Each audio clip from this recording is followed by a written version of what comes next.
پانی جو پلا دیتے ہیں میرے کوثر نے مجھے رائے دعا، میرے کوثر نے مجھے رائے دعا دیتے۔ فاطمہ کہتی ہے دنیا میں یہ آباد رہے، شہ کا پرسا مجھے صبح اہل ازا، شہ کا پرسا مجھے صبح اہل ازا دیتے ہیں۔ قتل اکبر سا پسر ہوتا ہے، شہ کرتے ہیں شکر صبر ایوب کو شبیر جلا، صبر ایوب کو شبیر جلا دیتے۔ پوچھتا ہے جو کوئی کس نے کمر کو توڑا، شہباز کے لاش کو شہباز کے لاش کو بتا دیتے۔ ذبح شبیر کو کرتا ہے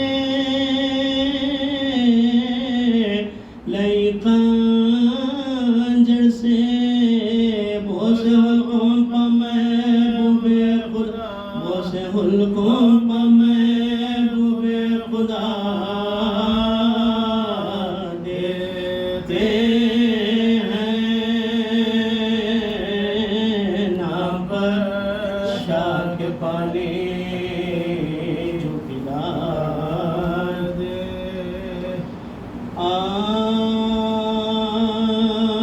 جب زینب غریب کے رن میں پسر لڑے،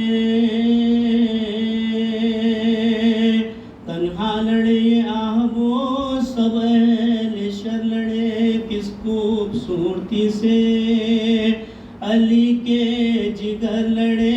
ایک شور پڑ گیا کہ غضب شیر نہ لڑے، ایک شور پڑ گیا کہ غضب شیر نہ لڑے۔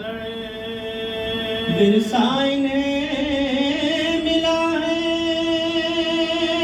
جناب امیر کا، یہ زور سب ہے شیر کی بیٹی کے شیر کا، یہ زور سب ہے شیر کی بیٹی کے شیر کا۔ زینب جو ننگے پاؤں کھڑی تھی قریب در، عباس جا کے دیتے تھے یہ دم بدم قبر، روئے نہ اب حضور، مہم ہو چکی ہے سر، لاکھوں سے لڑے غضب آپ کے پسر، لاکھوں سے لڑے غضب آپ کے پسر۔ زور آج پھر دکھا دیا خیبر کشائی کا، اب تو انہی کے ہاتھ میدان لڑائی کا، اب تو انہی کے ہاتھ میدان لڑائی کا۔ آنسو بہا کے بنتے علی نے کہا کہ ہاں دے اور ہمت انہیں خلاق انس و جاں، بچے کہاں ہزاروں کا وہ مارکا کہاں، کچھ ہو انہیں فلک میں نہ ہو لے دیا جو، کچھ ہو انہیں فلک میں نہ ہو لے دیا جواب۔ بے کس اور اس پر مجھے اعتماد ہے، خالق وہ دیکھے جو میرے دل کی مراد ہے، خالق وہ دیکھے جو میرے دل کی مراد ہے۔ بھیا کچھ اپنے بیٹوں کا مجھ کو نہیں خیال، بجائے لڑکے یا کہ ہو ٹاپوں سے پائمال، صدقے کروں ہزار جو ایسے ہو نونہال، سب دولتیں لٹے پہ بچے فاطمہ کا، سب دولتیں لٹے پہ بچے فاطمہ کا، آئے بہن پہ وہ جو بلا ان پہ آئی ہو، دنیا میں کوئی ہو کہ نہ ہو میرا بھائی، دنیا میں کوئی ہو کہ نہ ہو میرا بھائی، پیاری بہن کے بیٹوں کا دیکھا جو شہنحال، تن چاک چاک ہے گلے سجبرگ کی مثال، الجھے ہے پیچ کھائے ہوئے گے سووں کے بال، اودے ہیں اور چاند سے چہرے لہو سے، اودے ہیں اور چاند سے چہرے لہو، ماتھے ہیں شاخ سروں سے امامے بھی دور ہیں، سب چھوٹی چھوٹی پھسلیاں تیغوں سے چور، سب چھوٹی چھوٹی پھسلیاں تیغوں سے چور، چلائے گردنوں کے تلے ہاتھ کے شاہ،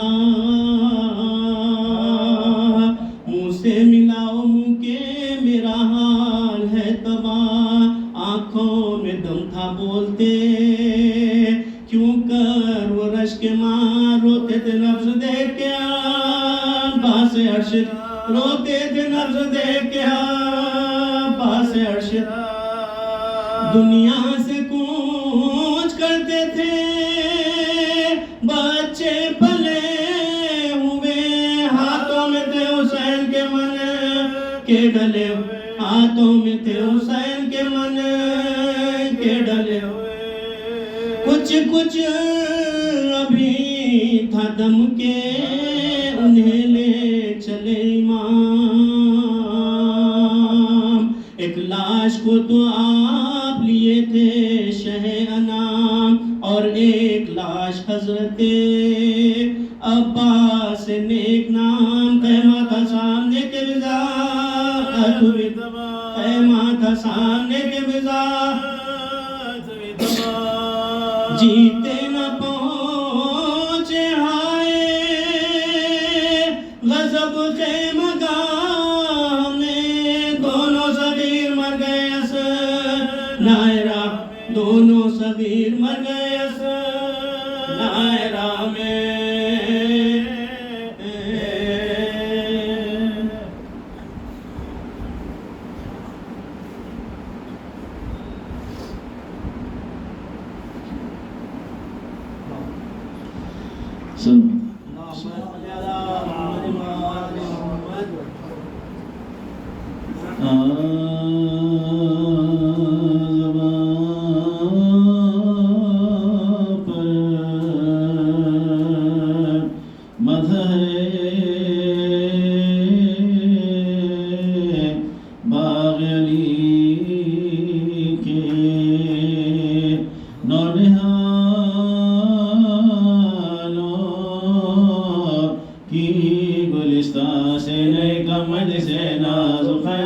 گلستان سے لے کر مجلس ناز خیالوں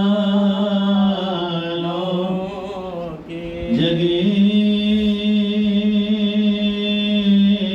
جمولی شین تو عاطف نے کہا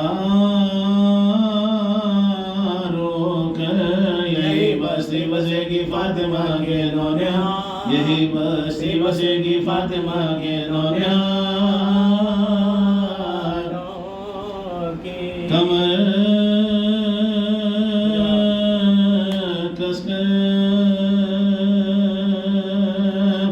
علی اکبر نے جب سر پر رکھا شملہ، بلائے اٹھ کے لے لی مالک ہو گھر والے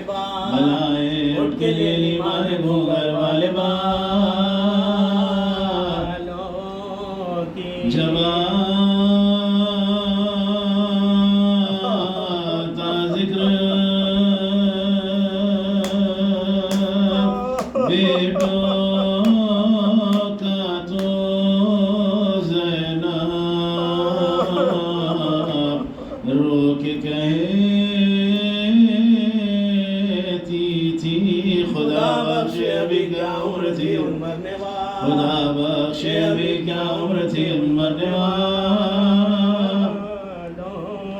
کی گرے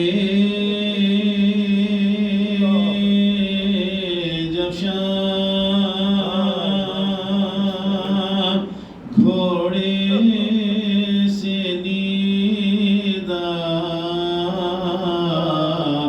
ہاتھ کی آئی زمین جھاڑی ہوئی ہے فاطمہ زہرا کے بعد زمین جھاڑی ہوئی ہے فاطمہ زہرا کے بالوں کی زبان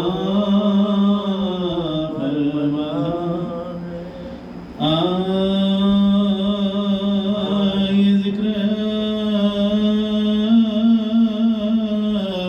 ابھی تھا کہ صدا رون کی آئی دروازے سے اکبر نے یہ آواز سنائی لوٹی گئی ہے پھوپھیاں ماں کی کمائی مارے گئے دو ساتھ کے کھیلے ہوئے بھائی مارے گئے دو ساتھ کے کھیلے ہوئے بھائی روتے ہوئے عباس بھی ہمراہ گئے ہیں خود لاش اٹھانے کے لیے شاہ گئے ہیں خود لاش اٹھانے کے لیے شاہ گئے ہیں فضا کی صدا کیا ہے پیٹ والوں سب مل کے ارے میر خدا دی کو سنبھالو روتی ہے کدھر بانو عالم کو بلا لو لوٹا گیا گھر کھا کے ادا بالوں پر ڈالو لوٹا گیا گھر کھا کے ادا بالوں پر ڈالو مختل سے حسین ابن علی لاتے ہیں لاشیں سیدانیوں دیوڑی پر چلواتے ہیں لاشیں سیدانیوں دیوڑی پر چلواتے ہیں لاشیں لاشوں کو شہیدی سب ماتم بدلائے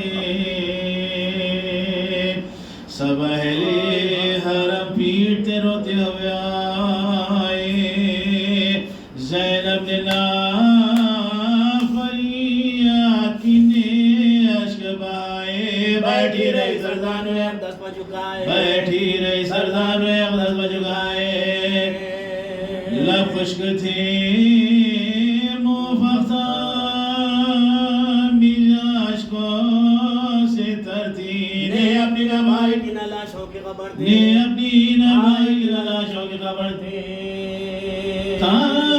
تعریف امام دوسرا کرتے اٹھو عباس علمدار سنا کرتے اٹھو ہم شکل نبی مدھب کرتے ہیں اٹھو سب لوگ نہ اٹھنے کا گلہ کرتے ہیں اٹھو سب لوگ نہ اٹھنے کا گلہ کرتے ہیں اٹھو آقا سے مصیبت میں جدا ہو نہیں جاتے صدقے گئی ہو جنگ کے دن سو نہیں جاتے صدقے گئی ہو جنگ کے دن سو نہیں جاتے تاریکی نواری تمہیں نیند آئے گی کیوں کر شب ہوگی تو بچوں کو یہ ماں پائے گی کیوں کر مادر دلے بیٹا کو سمجھائے گی کیوں کر وہاں تک میرے رونے کی صدا جائے گی کیوں کر وہاں تک میرے رونے کی صدا جائے گی کیوں کر نکلو جو تجسم سسبیت بیجانہی واری ماہو میرا بدل گلے جانہی واری ماہو میرا بدل گلے جانہی واری مختل میں خیام آج کہاں ہوگا بتا دو ماں صدقے مقام آج کا ہوگا بتا دو دن تم کو تمام آج کہاں ہوگا بتا دو بستر سر شام آج کہاں ہوگا بتا دو بستر سر شام آج کہاں ہوگا بتا دو ہموار زمین شب کی بچھونے کو ملے گی کیسی ہے جگہ جو تمہیں سونے کو ملے گی کیسی ہے جگہ جو تمہیں سونے کو ملے گی ٹکڑے تھا کلیجہ یہ بیان درد کے سن کر ایک حشر تھا سیدانیہ جب پیٹتی تھی سر بانوں نے کہا قبلہ کون سے اٹھ کر مر جائے گی مالا شکر لے جائیے باہر مر جائے گی مالا شکر لے جائیے باہر فرزندوں کا غم خالق عالم نہ دکھائے اللہ کسی ماں کو یہ ماتم نہ دکھائے اللہ کسی ماں کو یہ ماتم نہ دکھائے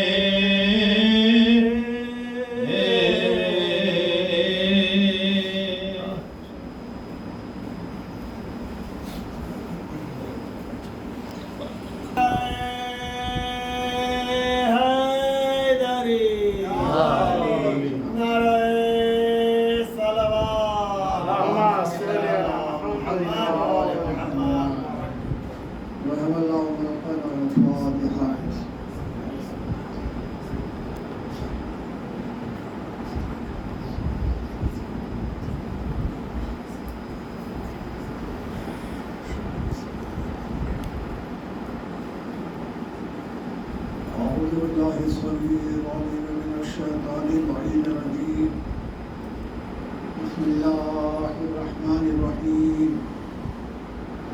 الحمد لله الذي هدانا لهذا وما كنا لنهتدي لولا أن هدانا الله لقد جاءت رسل ربنا بالحق والصلاة والسلام على النبي الأمي المكي المدني القرشي الأبتهي حبيب إله العالمين أشرف الأنبياء والمرسلين بالقاسم محمد وعلى بيته الطيبين الطاهرين المعصومين المظلومين الذين أذهب الله عنهم الرجس وطهرهم تطهيرا ولعنة الله على أعدائهم أجمعين من يومنا هذا إلى يوم الدين أما بعد فقد قال الله سبحانه وتعالى في القرآن المجيد وقال له الحق بسم الله الرحمن الرحيم إن الذين آمنوا وعملوا الصالحات أولئك هم خير البرية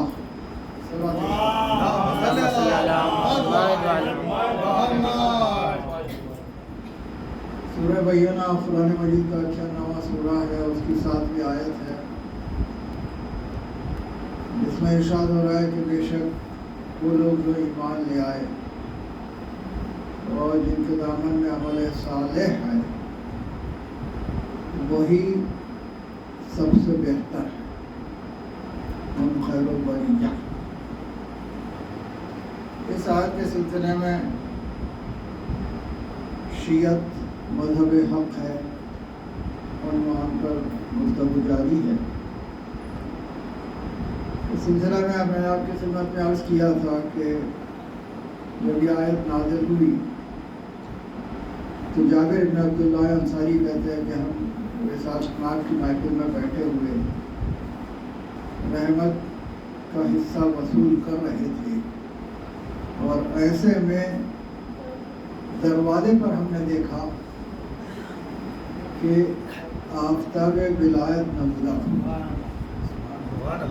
اور جیسے ہی آفتاب ولایت نمودار ہوا، رسالت مآب نے علی کے چہرے کی زیارت کی اور اس کے بعد ارشاد فرمایا ان ھذا و شیعتہ ہم خیر البریہ، یہ علی اور اس کے شیعہ یہ خیر البریہ یعنی سب سے بہتر۔ اب دیکھیے قرآن مجید کی آیت کی اگر مخالفت میں کوئی شیعوں کو کافر کہتا ہے تو وہ در حقیقت قرآن کی مخالفت کر رہا ہے۔ کل میں نے آپ کی خدمت میں عرض کیا تھا کہ جناب ابراہیم علیہ السلام کا امتحان پروردگار عالم نے آپ کے ذریعے جناب آدم سے لے کے رسالت مآب تک کسی کا بھی امتحان آگ سے نہیں لیا گیا۔ جناب آدم کو دیکھیے، حضرت نوح کو دیکھیے، حضرت موسیٰ، عیسیٰ، یوسف، الیاس، کسی کا امتحان آگ سے نہیں ہوا۔ حضرت ابراہیم کا امتحان آگ سے ہو رہا ہے۔ کیوں؟ اللہ یہ بتانا چاہتا ہے کہ میں نے ابراہیم کو اِنَّ مِن شِیَّتِهِ لَإِبْرَاہِیم کہا ہے کہ ابراہیم شیعہ ہے، اور جب آگ گلزار ہوئی ہے تو اس کا مطلب یہ ہوا کہ شیعہ وہ ہے جس پر آگ اثر نہیں کرتی۔ سبحان اللہ، سبحان اللہ، بے شک۔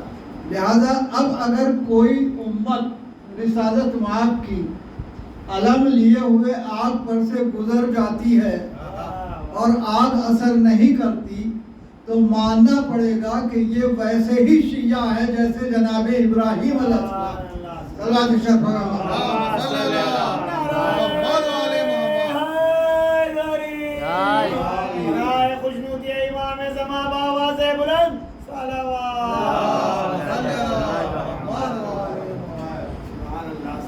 دیکھیں شیعوں پر بے شمار الزامات ایسے لگائے گئے جن کا تعلق شیعت سے ہے ہی نہیں۔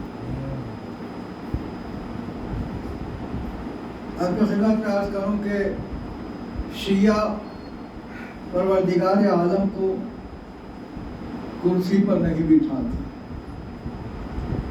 اس لیے کہ جانتے ہیں لیسا کمثلہ شیء قرآن کہہ رہا ہے کہ اللہ کسی شے کے مثل نہیں، اور کرسی پہ بیٹھنے والا شے ہے، انسان ہے، تو لہذا اللہ کو ہم کرسی پر نہیں بٹھاتے، اور ایسی جرت بھی نہیں کرتے کہ اللہ کا پاؤں جہنم میں ڈال دیں، اس لیے کہ جو جہنم بنا رہا ہے لوگوں کے لیے اس کا پاؤں جہنم میں کیسے جا سکتا ہے؟ لیکن الزام ہم پر ہے کہ یہ شیعہ دین سے ہٹے ہوئے ہیں، قرآن سے ہٹ کے اعتقادات تو آپ کے ہیں، ہمارے اعتقادات نہیں ہیں اس سے ہٹ کے۔ حقیقت یہ ہے کہ پروردگار عالم نے قرآن مجید میں ہر چیز کی وضاحت کری۔ ہم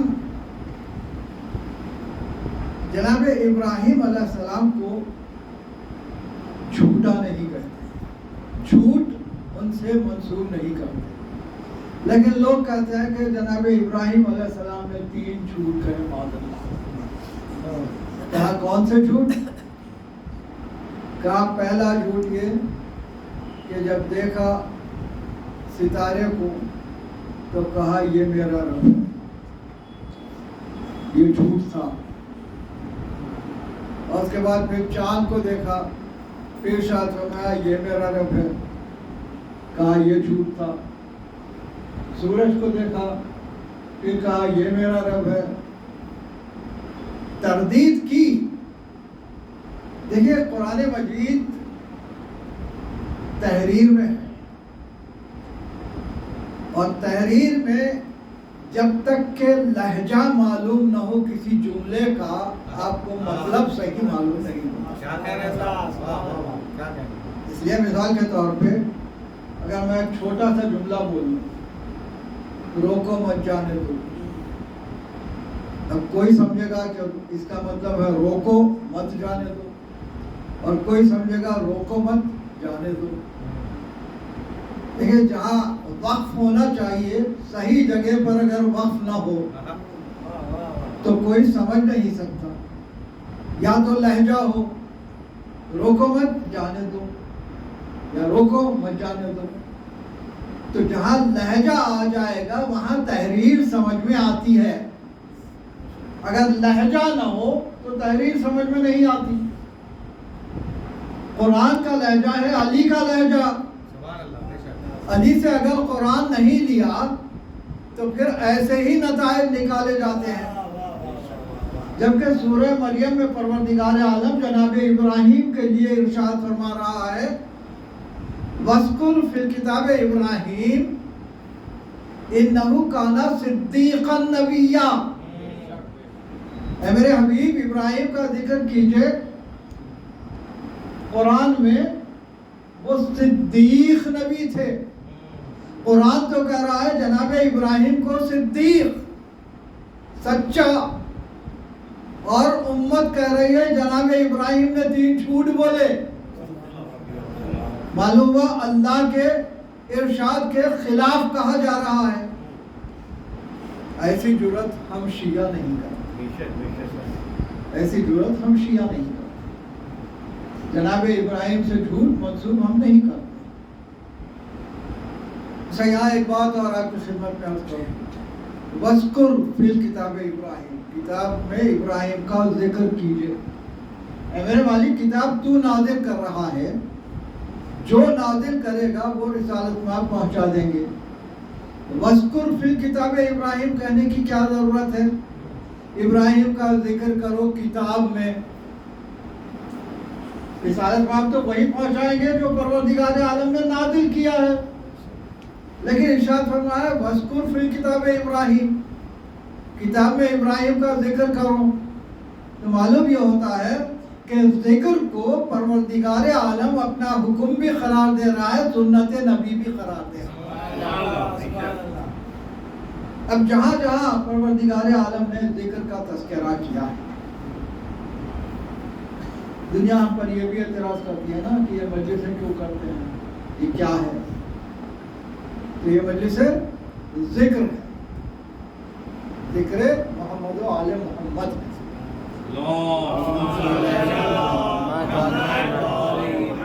تو آیا قرآن کی روشنی میں دیکھتے ہیں کہ آیا یہ مجلسیں جائز ہے یا نہیں، کیونکہ شیعت کا اہم جز ہے مجلس کرنا۔ تو قرآن مجید میں سورہ مریم ہی میں پروردگار عالم نے ارشاد فرمایا، پہلے اس سے پہلے ایک بات اور عرض کروں، بنی اسرائیل سے خطاب کرتا ہے پروردگار عالم، ارشاد فرماتا ہے یا بنی اسرائیل اذکروا نعمت التی انعمت علیکم وانی فضلتکم علی العالمین۔ اے بنی اسرائیل نعمتوں کا ذکر کرو جو میں نے تم پر نازل کی ہیں، اور میں نے تمہیں عالمین میں برتری عطا کی ہے، فضیلت عطا کی ہے۔ تو معلوم ہوا قرآن مجید نعمتوں کا ذکر کرنے کا حکم دے رہا ہے، بنی اسرائیل کو حکم دے رہا ہے کہ ان نعمتوں کا ذکر کرو جو میں نے تم پر نازل کی ہیں۔ تو معلوم ہوا کہ نعمتوں کا ذکر کرنا ضروری ہے۔ اب نعمتوں کا ذکر جب ضروری ہے تو جو سب سے بڑی نعمت ہے جس کے لیے پروردگار عالم نے ارشاد فرمایا الیوم اکملت لکم دینکم واتممت علیکم نعمتی ورضیت لکم الاسلام دینا، کہ آج میں نے دین کو مکمل کیا، آج میں نے نعمتیں تمام کی اور آج میں نے تمہارے لیے دین کو پسند کیا، تو اب ارشاد فرمائیے کہ یہ نعمت جو سب سے بڑی نعمت ہے، جس پر تمام اتمام نعمت ہو رہا ہے، اس نعمت کا ذکر اگر کیا جائے، وہ نعمت ذات مولا کائنات علی ابن ابی طالب علیہ السلام،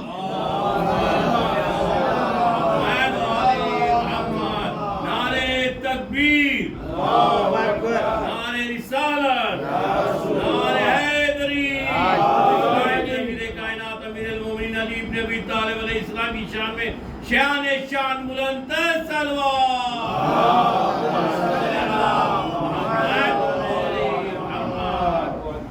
معلوم ہوا کہ نعمتوں کا ذکر کرنے کا حکم قرآن مجید میں آ گیا۔ اب اس کے بعد پروردگار عالم نے انبیاء کا ذکر کرنے کا حکم دیا اور جناب مریم کا ذکر کرنے کا حکم دیا۔ سورہ مریم کی 16ویں آیت، وَاذْكُرْ فِي الْكِتَابِ مریم، کتاب میں مریم کا ذکر کرو۔ کیوں؟ اس لیے کہ بتول تھی۔ معلوم ہوا کہ اگر کوئی بتول ہو تو اس کا ذکر ہونا چاہیے، کوئی معصومہ ہو تو اس کا ذکر ہونا چاہیے۔ اگر فخر مریم کوئی موجود ہے، شہزادی کون ہے، تو ان کا ذکر کیوں نہیں ہوگا؟ یقیناً ان کا ذکر ہوگا۔ تو معلوم ہے ہماری مجلسوں میں اگر ہم ذکر شہزادی کونین کرتے ہیں تو یقیناً یہ مطابق حکم الہی ہے۔